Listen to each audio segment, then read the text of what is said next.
Olá, meu nono ano, tudo bem com vocês? Vamos para mais uma aulinha de hoje. Hoje nós iremos falar da apostila 2, capítulo 1, equação do segundo grau. O que é uma equação do segundo grau? É toda sentença aberta que pode ser descrita da forma ax ao quadrado mais bx mais c igual a zero. O que significa dizer isso, professor?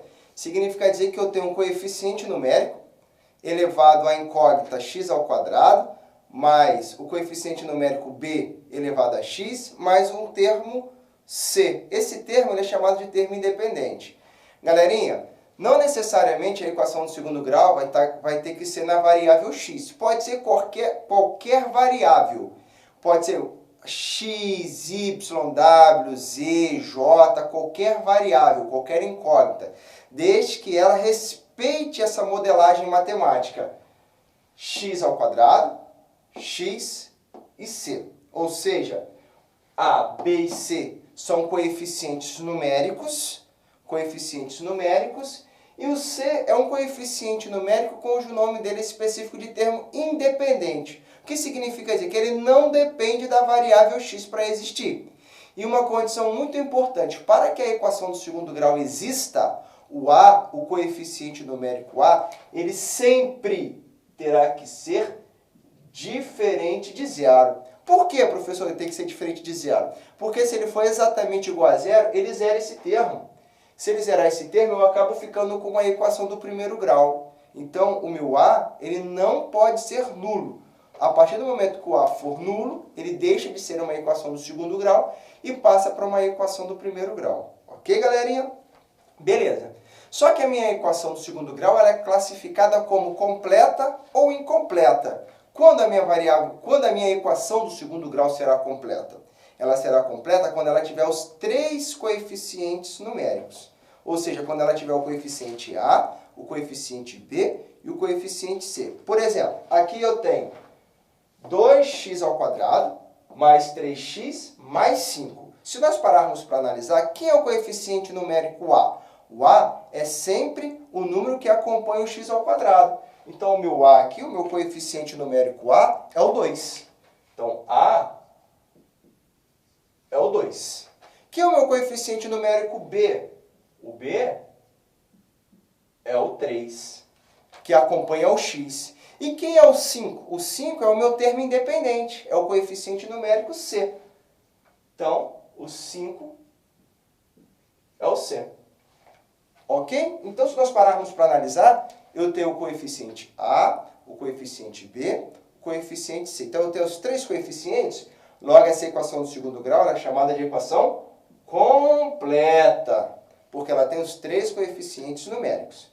Agora, se nós analisarmos a segunda, x ao quadrado menos 9 igual a zero, nós estamos vendo que ao invés de ter três termos, eu tenho apenas dois. Eu tenho o a e o c. Por que eu sei que o menos 9 é o c, professor? Porque ele é o termo independente, ele é o termo que não possui a incógnita.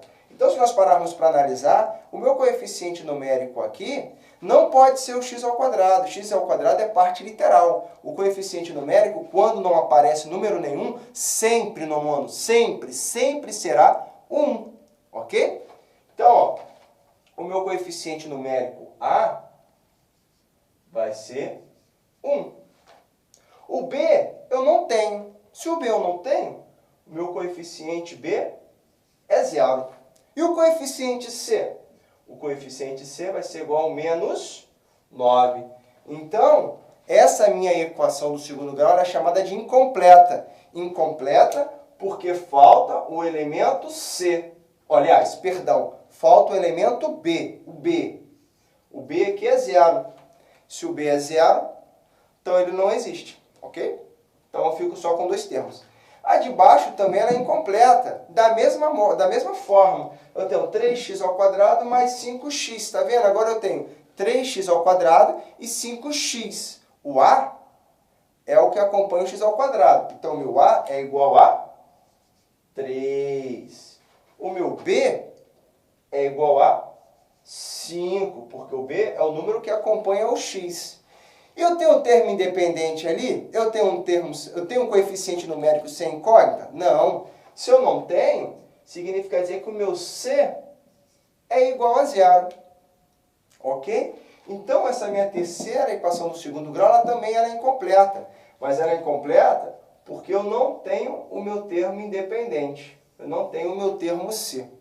Ok, galerinha? Então, a minha equação, recapitulando, a minha equação ela vai ser completa quando eu tiver os três termos. Quando faltar o B ou o C, ela é classificada como equação do segundo grau incompleta. Beleza? Mas, professor, é só isso? Não, nós iremos aprender a resolver as três formas, a completa, a incompleta. Mas nós iremos hoje, na aula de hoje, apenas resolver as equações do segundo grau incompleta quando falta o B e quando falta o C. Ou seja, quando o B for igual a zero e quando o C for igual a zero. Então, o primeiro exemplo ele vai falar para nós. Resolução quando o B for igual a zero. O que eu vou fazer? Eu tenho 4x ao quadrado menos 81 igual a zero. O que eu faço com o 81? O 81 eu vou passar para o outro lado da igualdade. A partir do momento que eu desloco ele para o outro lado da igualdade, ele vai passar com a operação inversa. Se ele está subtraindo, ao passar para o outro lado, ele vai passar com mais 81. Beleza, eu vou ficar com 4x ao quadrado igual a 81 positivo. O 4 está multiplicando, ele vai passar dividindo. Beleza, x ao quadrado igual a 81 sobre 4.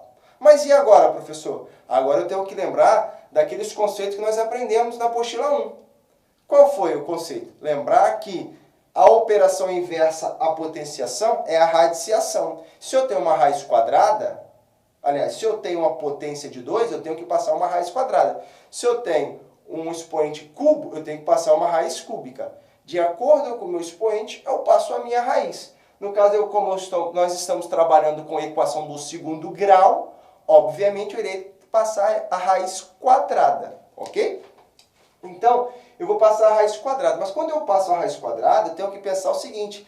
O meu 9 sobre 2, que vai dar a resposta, porque a raiz quadrada de 81 é 9, e a raiz quadrada de 4 é 2. Então, eu vou ficar com 9 sobre 2. Só que esse 9 sobre 2, como o x eu não conheço, ele pode ser positivo ou negativo.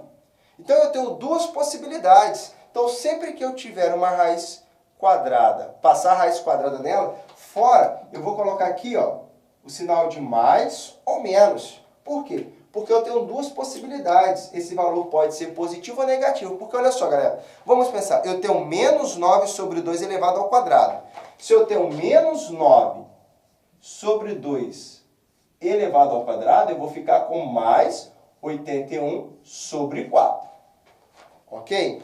E se eu tenho 9 sobre 2 elevado ao quadrado, eu vou ficar com mais 81 sobre 4. Então, essas duas possibilidades satisfazem a minha equação do segundo grau. Se ela satisfaz, ela é chamada de solução ou raiz da minha equação. O que é a raiz? A raiz é um coeficiente numérico, é um número que torna a minha equação verdadeira. Então, se eu pegar 9 sobre 2 e elevar ao quadrado, eu vou ficar com 81 quartos. Isso aí é verdade. Se é verdade, então logo ela é solução. Então, ele satisfaz a nossa solução. A solução, nesse caso aqui, da letra A, vai ser menos 9 sobre 2 e 9 sobre 2. Ok? Não tem nada diferente que nós já fizemos isso lá no 8º ano, não. Nós já fizemos isso aqui no 8º ano. Lembra que eu falei, pessoal, isso aqui nós iremos ver o ano que vem. Então, aí, ó, estamos revendo de novo. Já agora, na minha letra B, eu tenho m ao quadrado mais 4 igual a zero. A partir do momento que eu passo o 4 para o outro lado da igualdade, ele vai passar negativo. Ok? Então, eu vou ficar com m ao quadrado menos 4. Porém, quando eu passar a raiz quadrada no menos 4, eu vou ter uma raiz de radicando negativo. Aí eu vou voltar ao conceito de radiciação. Existe solução quando o meu índice é par de um radicando negativo? Aí você fala, não existe, professor, não tem como fazer. Se não tem como, não existe solução, logo essa nossa solução ela é vazia, ou seja, não existe nenhum número real, que venha satisfazer essa condição. Se nenhum valor real satisfaz, então logo essa solução é uma solução vazia, beleza? Já quando o elemento falta o C, eu tenho que lembrar lá do 8º ano, lembra do fator comum em evidência? o fator comum em evidência é o x. Ó, eu tenho x ao quadrado menos 4x. Ou seja, eu tenho x que multiplica x menos 4 igual a zero. Ou seja, aqui eu apliquei um produto nulo.